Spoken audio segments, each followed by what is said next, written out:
खुलुमबाय स्टुडियो आं रबिन बसुमतारी धलासुबा गामि समाज रुफाथि मायथाइ फोरबो खुंथाया सानथामनि हाबाफारि लानानै मैया 4 मे खालार खालि थुंगेबाय।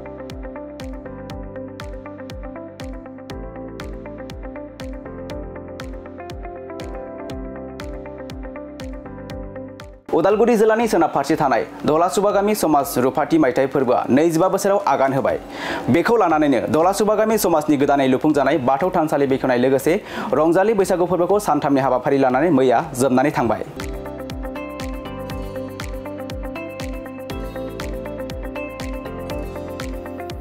जोबथा साननि गिबि हाबाफारि धलासुबा बाथौ समाजा मिथिंगाखौ सोमखोर खालामनो बिफां गायनाय हाबाफारिबो लायो। बे हाबाफारिखौ मावफुंना होयो धलासुबा गामि बेंगिरि दिनेश्वर बर' बिथाङा। धलासुबा गामि समाजनि रुफाथि मायथाइ फोरबो खुंथाया 25 बोसोर आगान होनाय जारिमिन महरै थालांनाय बायदियै जुगामि बिसम्बि लाइसिखौ बेखेवना होयो खाग्राबारि गुदि बर' थुनलाइ आफादनि आफादगिरि बिग्रायसा खुंगुर स्वर्गीयारि बिथाङा। हाबाफारिनि सावरायमेलखौ बेखेवना होयो बिटिआरनि इएम दावबायसा बर'आ गाहाय आलासि महरै बाहागो लायो दुलाराय बाथौ गौथुमनि नेहाथारि गणेश दैमारी लोगोसे माखासे दैदेनगिरि आरो रायजो राजाफोरा हाबाफारियाव बाहागो लाना मेहेरगोनाङै जाफुंसार होयो। जोंनि भेरगाव समस्तिनि सिङाव थानाय धलासुबा गामिया सानथामनि हाबाफारि लानानै बिथांमोननि गामियाव बाथौ धोरोम गायसननाया जिहेतु देग्लाय 25 बोसोर जाबाय बिनि थाखाय रुफाथि मायथाइ फालिदों आरो दिनै जोबथा सान बिनिनो गेवलां मेलाव आङो बाहागो लाफैदों।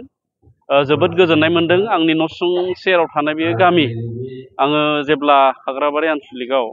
2005-6आव आफादगिरिमोन 2005 आरो 2006आव बे समाव सोलोंथायारि सांग्रांथि मेल लानो आं बे गामियाव फैदोंमोन। नाथाय बे समाव खोब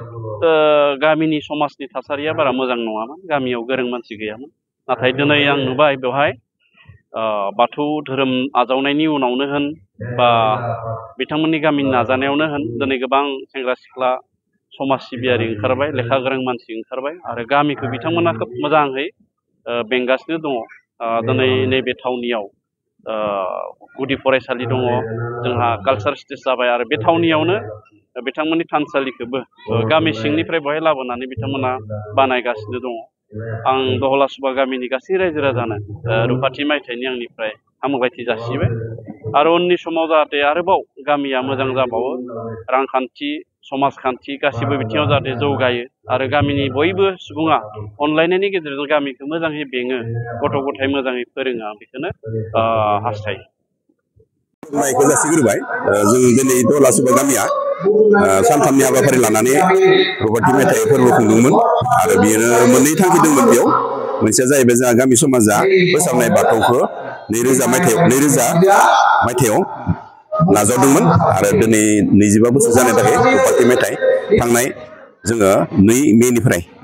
2, 3 आरो 4 दिननि जोबथा सानथामनि हाबाफारि लाना बेखौ खुंनाय जादों आरो लोगोसे जोंहा रंजालि बैसागो फोरबोखौबो बेयाव लाफानाय जादोंमोन आरो मोननै हाबाफारि।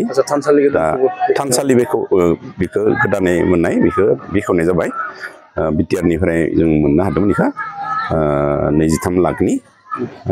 जा इएम दावबायसा बर'नि मदद हेफाजाब बेयाव दङ आरो प्रमद बर' गाहाय मावफुं सोद्रोमा जितु बिटिआर गभर्नमेन्टनि बिथांनिबो बेयाव बिहोमा दङ। दा साबायखर जों बावनांगोन निस्सय बिथांमोनखौ। बेखौ मोननानै जोङो जोबोर गोजोननाय मोनदों आरो माने गोजाम जों थानसालि जिथु माबायाव सलायबाय थादोंमोन माने धोरोम सिबिनायखौ बेखौ जों नागारनानै दा नैयाव गोदानै फैनो हानाय जाहैबाय आरो जेनेबा जिहेतु दिनै गेवलां मेल लाबाय बेनि गाहाय आलासि महरै दिनैनि जि गेवलां माने मेलमोन बेयाव जोङो गाहाय आलासि महरै माने खोब खाफाल मोजां होनना बुंनांगोन। जोंहा मिरु दुलाराय बाथौ गौथुमनिनो गाहाय नेहाथारि गणेश दैमारी सार बिथांखौ जोङो मोननो हादोंमोन। हांख्रायनाय लेखा बिथाङा सफैनानै माखासे बेसेन गोसा धोरोमनि सायाव बिबुंथि लाखिनानै जोंनि सिगाङाव माने होलांबाय। सानथामनि हाबाफारि लानानै खुंफैबाय मा हाबाफोरखौ लाना खुंफैयो? गिबि सानाव जोङो जिहेतु बोसोरफ्रोमबो जोंहा रंजालि बैसागु फोरबोआव जों गामिनि गथ'साफोरखौ आरो गामिनि बोराइ बेंथ' गासैखौबो लानानै गेलेनाय बादायलायनाय जायो। बेखौ जोङो माने 2 मे खालि जोङो बेखौ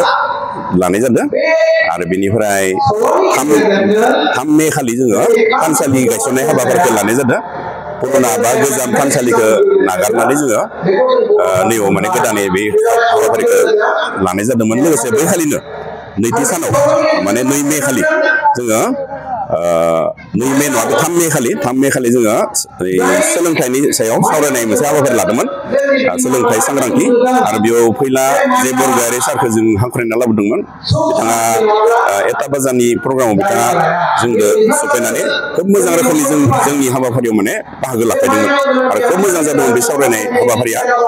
बेयाव जोङो गामिनि फरायसा फरायसुलिफोरखौ लानानै बिगोमाफोरखौ लानानै गासैबो थादों गामिनिफोरा लोगोसे साखाथियाव थानाय जोंहा खाग्राबारि इउएन एकाडेमि आरो खाग्राबारि जनता गेजेर फरायसालिनि फरायसा फरायसुलिबो माखासेया जोंहा बाहागो लाफैदोंमोन खोब मोजां रोखोमनि सावरायनाय बेयाव जादों आरो गयारि सार बिथाङा बरगयारि सारा माने फरायनायनि बेलायाव माखासे उथ्रिसार जानो हानाय माने फर्मुला बा मोन्थोरखौ बिथाङा जोंनि गेजेराव होलांनो हादों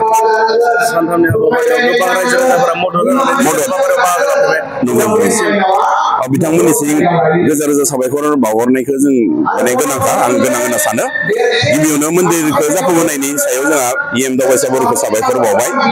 बान्दाय आफादनि जानानै आरो गामि समाजनि जानानै आरो बिटिआर सरकारनि गाहाय मावफुं सोद्रोमा प्रमद बर' सारखौबो जोङो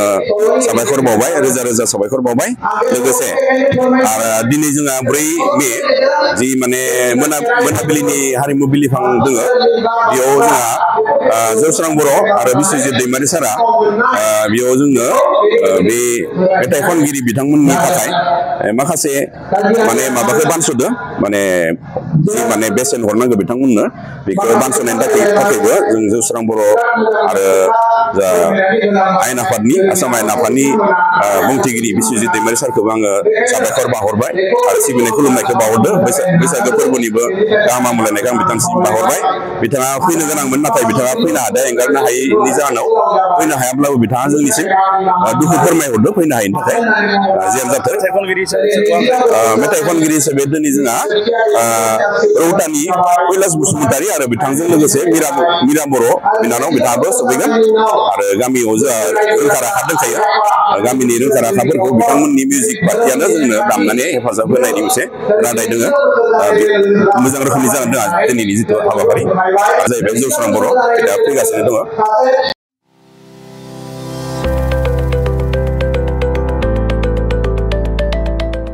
मोनसे गोजोनथाव खौरां क'क्राझार सहरनि जेडि र'डजों नांजाबनाय गोजोनपुरी रयेल एनफिल्ड श'रुमनि गोजौआव थानाय सेन्ट्रेल भारत सेवाक समाजजों गनायथि होजानाय आइ आफा बीएम भकेशनेल इनस्टिट्यूटआव 2025 आरो 26 मायथाइनि मुं थिसननाया सोलिगासिनो दं एचएस आरो एचएसएलसी उथ्रिसारनाय बिजाथि एबा फरायसाफोरा बे भकेशनेलाव गावारि सोलोंथाइखौ लानो हागोन गोदान मुं थिसननाय आयदाफोरा जाबाय BSS diploma in medical record science BSS Diploma in EEG and EMG Technology, BSS Diploma in Critical Care Management, BSS Diploma in Hospital Waste Management, BSS Diploma in Hospital Infection Control and Prevention, BSS Diploma in First Aid and Patient Care, BSS Diploma in Physical Assistant, BSS Diploma in ECG Technician, BSS Diploma in Hospital Administration, BSS Diploma in Hospital Sterilization Technician Assistant, Certificate in Dietitian, Certificate in Old Age Care, Certificate Hospital Housekeeping,